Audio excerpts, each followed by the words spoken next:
ഒരാളുടെ കൊലപാതകം നടത്തി. അത് മുഖ്യമന്ത്രിയുടെ പൊളിറ്റിക്കൽ സെക്രട്ടറിയുടെ അറിവോടുകൂടി അയാളെ കൊലപാതകം നടത്തുന്നു ADGP.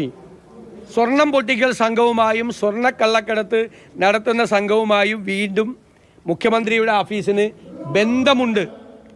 അതാണ് ഗുരുതരമായ ആരോപണമാണ്. ഈ ആരോപണം നമുക്കറിയാം. മുഖ്യമന്ത്രിയുടെ പ്രിൻസിപ്പൽ സെക്രട്ടറി തന്നെ ജയിലിലായിരുന്നു. സ്വർണ്ണക്കള്ളക്കടത്ത് നടത്തിയതിൻ്റെ പേരിൽ ജയിലിലായ ഒരാണ്.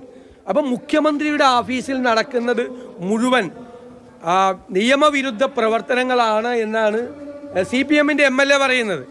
മാത്രമല്ല BJPയെ സഹായിക്കുകയാണ് ക്രമസമാധാനത്തിൻ്റെ ചുമതലയുള്ള ADGP ചെയ്യുന്നത്. ഇപ്പോൾ EP ജയരാജനെതിരായിട്ടുള്ള ആരോപണം എന്തായിരുന്നു? BJPയുമായി ബന്ധമുണ്ട് അല്ലേ? അപ്പോൾ മുഖ്യമന്ത്രി അതിനെ ന്യായീകരിച്ചതാണ് ഇലക്ഷൻ്റെ അന്ന്.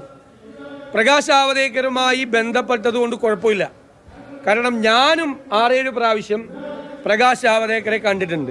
എന്തിനാണ് കേരളത്തിലെ മുഖ്യമന്ത്രി പ്രകാശ് ജാവദേക്കറെ കാണുന്നത്? അല്ല, കേന്ദ്രമന്ത്രി അല്ലല്ലോ. കേരളത്തിലെ BJPയുടെ ചുമതലയുള്ള സംഘടനാ ചുമതലയുള്ള ആളെ കേരളത്തിൻ്റെ മുഖ്യമന്ത്രി പോളിറ്റ് ബ്യൂറോ അംഗം ഈ പാർലമെൻറ്റ് തെരഞ്ഞെടുപ്പിന് മുമ്പ് എന്തിനാണ് 5-6 പ്രാവശ്യം കാണുന്നത്? എന്തിനാണ് ജയരാജനെ കണ്ടതിന് ന്യായീകരിച്ചത്? അപ്പോൾ ജാവദേക്കറെ കണ്ടതിന് ജയരാജനെ പുറത്താക്കുമെങ്കിൽ മുഖ്യമന്ത്രി കൂടി ജാവദേക്കറെ കണ്ടെന്ന് നിങ്ങളോടല്ലേ പറഞ്ഞത്? ഇലക്ഷൻ്റെ അന്ന് ഓർമ്മയുണ്ടാവും നിങ്ങൾക്ക്. ഇലക്ഷൻ്റെ അന്ന്, തെരഞ്ഞെടുപ്പിൻ്റെ അന്ന് നിങ്ങളോട് പറഞ്ഞു ഞാനും 5-6 പ്രാവശ്യം കണ്ടിട്ടുണ്ടെന്ന്. എന്തിനാണ് മുഖ്യമന്ത്രി കാണുന്നത്? അപ്പോൾ BJPയുമായിട്ടുള്ള ബന്ധം EP ജയരാജനുണ്ടായിരുന്നു, മുഖ്യമന്ത്രിക്കുണ്ട്. ഇപ്പോൾ മുഖ്യമന്ത്രിയുടെ ഓഫീസിലെ ആർക്കാനുള്ളത്? ഓഫീസുമായി ബന്ധപ്പെട്ട ഉപജാപക സംഘത്തിലെ ക്രമസമാധാനത്തിൻ്റെ ചുമതലയുള്ള ADGPക്ക്. പിന്നെ ഒരാരോപണം ഞങ്ങൾ ഉന്നയിച്ചു. BJPയെ തൃശ്ശൂരിൽ സഹായിക്കാൻ വേണ്ടി മനഃപൂർവ്വമായി മുഖ്യമന്ത്രിയുടെ അറിവോടുകൂടിയാണ് തൃശ്ശൂർ പൂരം പോലീസ് കലക്കിയത്.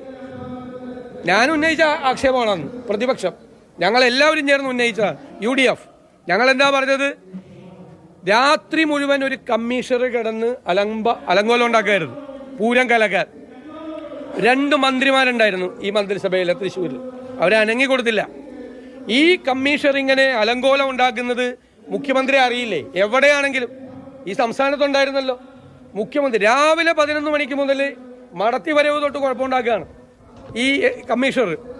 എന്നിട്ട് മുഖ്യമന്ത്രി അനങ്ങിയില്ല, DGP അനങ്ങിയില്ല, ക്രമസമാധാനത്തിൻ്റെ ചുമതലയുള്ള ADGP അനങ്ങിയില്ല, ആരും അനങ്ങിയില്ല. വെളുപ്പാൻ കാലം വരെ ഈ പൂരം കലക്കി. ആ പൂരം കലക്കി BJPയുടെ കയ്യിലേക്ക് കൊടുത്തു.